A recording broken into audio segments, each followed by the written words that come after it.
Hello guys! Welcome po ulit dito sa ating channel. So, ang video natin ngayon ay kung paano ba makita yung statement of account or yung billing statement dito sa BDO online app. Ayan, so meron daw kasi na hindi po ma-view yung statement sa BDO application. Yan, okay. So, ganito po yan. Okay, so mag-login lamang po sa ating account and kasunod yan, piliin lamang po ang ating credit card. Sa bandang itaas, makikita po natin dyan yung outstanding balance. Sa ibaba po mismo ng outstanding balance, may 3 buttons dyan, details, statement, and pay.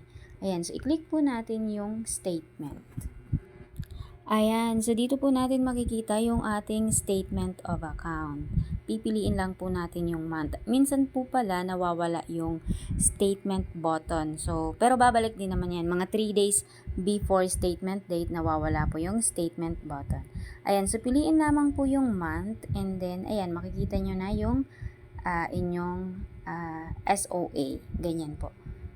So, kompleto na po yan. Nandiyan kung kailan kayo magbabayad, statement date, statement due date, kung magkano at lahat ng inyong transaction. So, yun na po yung bill nyo. Kung wala po kayo niyan, ayan, so pwede rin naman po, meron yan sinisend na po yan sa email. So, check nyo lang yung email nyo, kagaya niyan, and then scroll down nyo lang po, makikita nyo itong naka-pink na box dyan. So, i-click nyo lang yan, tapos input nyo yung inyong 4 digit or 6 digit ng inyong last credit card number. And ayan, makikita nyo rin po yung inyong statement of account. So yun lamang po in this video. Thank you so much for watching. Naway nakatulong na naman po ito sa inyo. Bye-bye!